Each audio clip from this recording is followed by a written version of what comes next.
In the unforgiving cold of Antarctica, under the rule of an ancient monarchy, a revolution began not with blood, but with feathers and ideas. 1724, the Empire of Ice. For centuries, the Imperial Ice Crown ruled the penguin colonies. Under Emperor Flapwin III, laws were dictated by lineage, and the fish tax left common penguins starving while the nobility dined on krill feasts. The monarchy maintained control through icy tradition and the sharp beaks of the Emperor's Guard. 1730, the spark of dissent. A charismatic young penguin from the Western Shelf, Pekko Featherstone, questioned the system. "Why do we fish if the fish are never ours?" he famously asked. His words spread like frostbite across the ice plains. He penned the Featherstone letters, rallying penguins of all colonies to dream of equality. 1734, the first fish forum.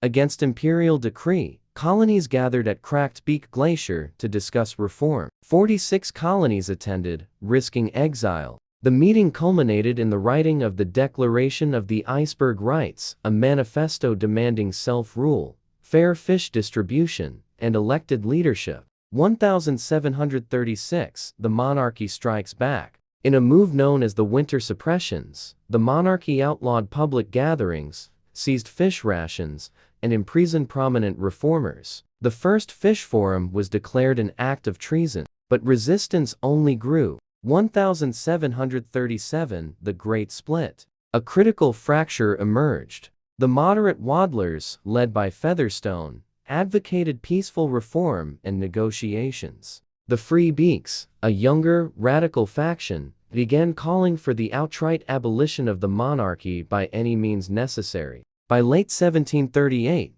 skirmishes had broken out in the Ivory Cliffs. A convoy of fish bound for the emperor was intercepted by rebel penguins. The Free Beaks claimed responsibility. "Now, the rebels have guns that they took from the ship." Featherstone urged restraint, but it was too late.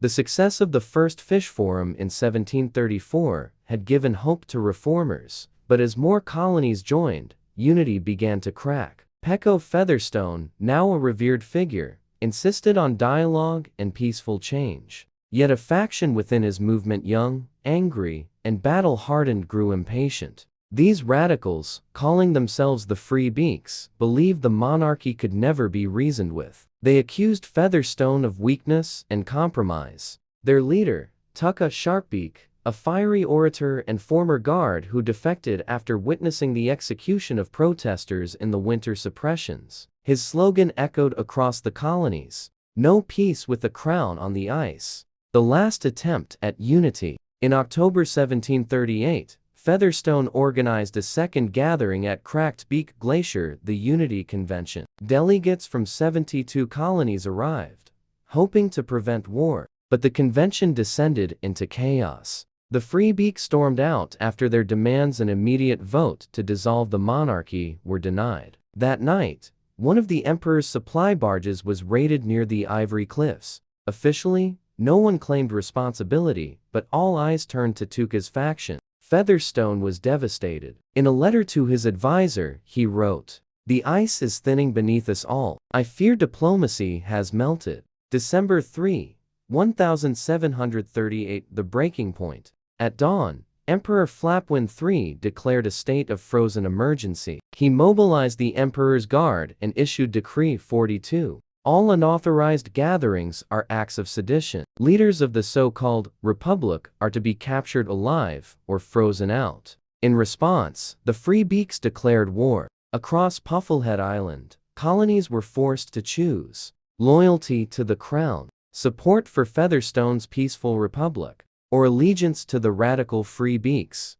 December 28, 1738, the skirmish at Driftwood Ridge.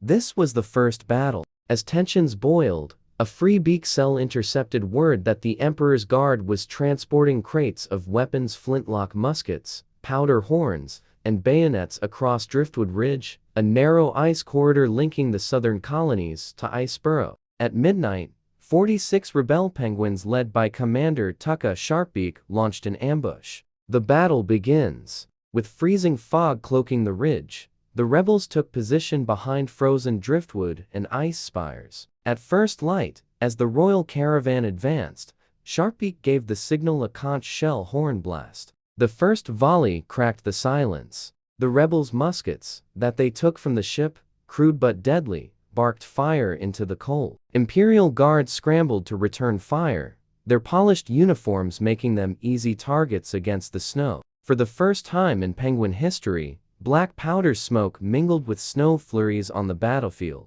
"Load! Pack! Fire!" cried Sharpbeak, waddling up the line with powder-stained feathers. Caught off guard, the Emperor's guard suffered heavy losses. Muskets misfired in the cold. Ice splinters flew with each blast. By midday, the guards fell back, leaving behind shattered sleds and the muskets. It was a free Beak victory, but it came at a cost. 14 rebels were wounded. 3 died on the ice. The first to fall, Rainan Snowtail, aged 17. Aftermath news of the Driftwood Ridge skirmish spread like a winter storm. Featherstone denounced the violence publicly but privately.